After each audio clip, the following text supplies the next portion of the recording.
ದನಿಗೂಡಿಸಿ ಅದಕ್ಕೆ ದನಿಗೂಡಿಸಿ ಅದಕ್ಕೆ ಸಕಲ ದೇವತೆಗಳು ಮಾಡಿರಲು ಜಯಘೋಷವನು ತಾಗುವಂತೆ ಆಗಸವನು ಜಯವಾಗಲಿ ಅರಹಂತ ಸ್ವಾಮಿಗೆ ಜಯವಾಗಲಿ ತೀರ್ಥಂಕರ ಮೂರ್ತಿಗೆ ಜಯವಾಗಲಿ ಸಿದ್ಧ ಪರಮೇಷ್ಠಿಗೆ ಎಂದು ಭಾರಿಸತೊಡಗಿದವು ಆ ತಂತಾನೆ ಭೇರಿಗಳು ಮೊಳಗುವಂತೆ ಆ ನಭೋ ಮಂಡಲವು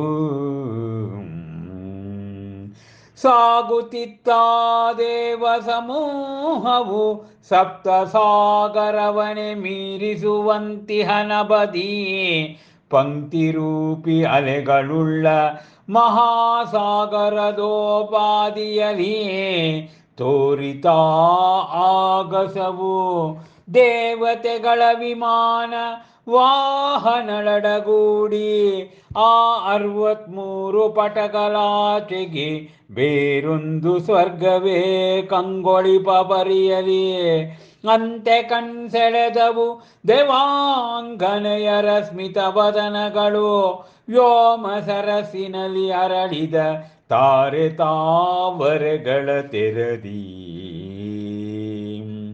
ಹರ್ಷಗೊಂಡನು ದೇವೇಂದ್ರನು ಉಕ್ಕುತಿರೆದೆವೆ ದೇವತೆಗಳ ಸಂತೋಷ ಸಾಗರವು ಕಂಗೊಳಿಸಿತು ಕುಂಡಪುರವು ಹೊಮ್ಮಿಸುತ್ತ ವೈಭವದ ಬೆಳಕನು ಸಮೀಪಿಸಲು ನಂದ್ಯಾವರ್ತ ಅರಮನೆಯು ಇಳಿದು ಕೆಳಗೆ ಐರಾವತದಲ್ಲಿ ತೆರಳಿದನು ಕಾತರ ನೇತ್ರನಾ ದೇವೇಂದ್ರನು ದರ್ಶಿಸಲೆಂದು ಆಜಿನ ಶಿಶುವನು ಕೂಡಿ ಉತ್ಸಾಹಿ ಸುರಗಣವನು ಹಬ್ಬ ಶ್ರೀ ಜನ್ಮ ಕಲ್ಯಾಣ ಸಂಪುಟ ಮಹಾವೀರ ದರ್ಶನದಲ್ಲಿ ಎರಡನೇ ಜನ್ಮ ಕಲ್ಯಾಣ ಮಹೋತ್ಸವದ ಕಾವ್ಯ ವಾಚನ ಮತ್ತು ವ್ಯಾಖ್ಯಾನ ಆಗುತ್ತಿದೆ. ಅಪೂರ್ವವಾದ ಕಾವ್ಯವನ್ನ ಬರೆದಿರ್ತಕ್ಕಂಥವರು ಮಹಾಕವಿ ಡಾಕ್ಟರ್ ಲತಾ ರಾಜಶೇಖರ್ ಅವರು. ಹಬ್ಬ ಆ ಶಚಿದೇವಿಯ ಕೈ ಹಿಡಿದು ಆ ಜಿನನ ಜನ್ಮ ಕಲ್ಯಾಣ ಆಗಿದೆ, ಭೂಲೋಕಕ್ಕೆ ಹೋಗೋಣ ಎಂದು ಸಕಲ ದೇವತೆಗಳ ಸಮೇತ ಇಂದ್ರಾಣಿಯ ಸಮೇತ ಆ ಸುರೇಂದ್ರ ಮಧ್ಯಮ ಲೋಕವಾದ ಭೂಲೋಕಕ್ಕೆ ಪ್ರಸ್ತಾವನೆ ಅವನು ಪ್ರಯಾಣವನ್ನ ಶುರು ಮಾಡಿದನೆ. ಭೂಲೋಕಕ್ಕೆ ಬರುವಾಗ ಸಕಲ ದೇವತೆಗಳು ಕೂಡ ಜೈಘೋಷವನ್ನು ಮಾಡ್ತಾ ಇದ್ದಾರಂತೆ.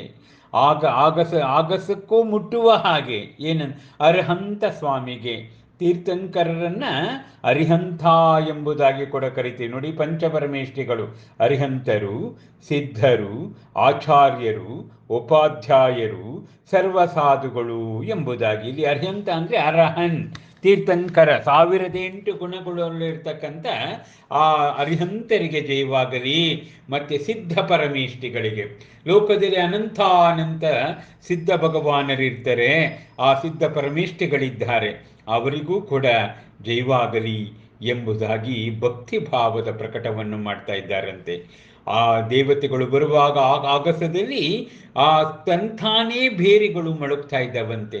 ಹೀಗೆ ದೇವ ಸಮೂಹ 7 ಸಪ್ತ ಸಾಗರವನ್ನು ಮೀರುವ ಹಾಗೆ ಆಕಾಶ ರೂಪದಲ್ಲಿ ಆಕಾಶದಿಂದ ಪಂಕ್ತಿಗಳು ಬರುವ ಹಾಗೆ ಆಗ ದೇವತೆಗಳ ವಿಮಾನ, ವಾಹನಗಳು, ಏನು ಆನೆ, ಗಜದಳ, ರಥದಳ, ಅಶ್ವದಳ, ಕಾಲ್ದಳ, ಹೀಗೆ ದೇವತೆಗಳೆಲ್ಲರೂ ಕೂಡ 63 ಪಟಕಲಾಚೆಗೆ.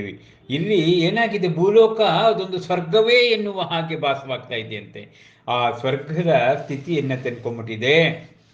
ಅಷ್ಟೇ ಅಲ್ಲ, ದೇವಾಂಗನೆಯರು, ಆ ಸ್ವರ್ಗ ಕನ್ನಿಕೆಯರ ಸ್ಮಿತವದನಗಳು, ಅವರ ಮಂದಹಾಸ ಅದು ಅರಳಿದ ತಾವರೆಗಳ ತೆರದಲ್ಲಿ ಆಗಿ ಹೋಗಿದೆಯಂತೆ. ಹೀಗೆ ದೇವೇಂದ್ರ ಬಹಳ ಹರ್ಷಚಿತ್ತನಾಗಿದ್ದಾನೆ. ದೇವತೆಗಳ ಸಾಗರ ಸಂತೋಷದಿಂದಿದೆ. ಹೀಗೆ ಕುಂಡಪುರ ವೈಭವದ ಬೆಳಕನ್ನು ಕಾಣ್ತಾ ಇದೆಯಂತೆ. ಹೀಗೆ ನಂದ್ಯಾವರ್ತದ ಅರಮನೆಯ ಬಂದ ತಕ್ಷಣ ಆ ಕೆಳಗೆ ಅವನು ಐರಾವತದಲ್ಲಿ ಇಳಿದನು. ಐರಾವತದ ವರ್ಣನೆಯನ್ನು ನಾನು ಮತ್ತೊಮ್ಮೆ ಮಾಡ್ತೇನೆ. ಗೊತ್ತಾಯ್ತಾ, 1008 ಗೊತ್ತಾಯ್ತು, 1008 ಎಲ್ಲವೂ ಕೂಡ ಇರ್ತಕ್ಕಂಥ ಐರಾವತ, ಶ್ವೇತ ಐರಾವತ. ಹಾಗೆ ಕಾತುರನಾಗಿರ್ತಕ್ಕಂಥ ದೇವೇಂದ್ರ ಆ ಜಿನಶಿಶುವನ್ನು ದರ್ಶನ ಮಾಡಬೇಕು ಅಂಥೇಳಿ ಸುರಗಣ ಸಮೇತವಾಗಿ ನಂದ್ಯಾವರ್ತದ ಅರಮನೆಯ ಕೆಳಗೆ ತನ್ನ ವಿಮಾನದಲ್ಲಿ ಇಳಿದಿದ್ದಾನೆ. ಆಗ ಐರಾವತವು ಕೂಡ ಆ ಭೂಮಿಗೆ ಸ್ಪರ್ಶವಾಗಿದೆಯಂತೆ. ಯಬ್ಬಬ್ಬ, ಎಂತಹ ಮನೋಜ್ಞವಾದ ವರ್ಣನೆಯನ್ನು ನಾವು ಕಾಣ್ತಾ ಇದ್ದೇವೆ. ನಮಸ್ಕಾರ.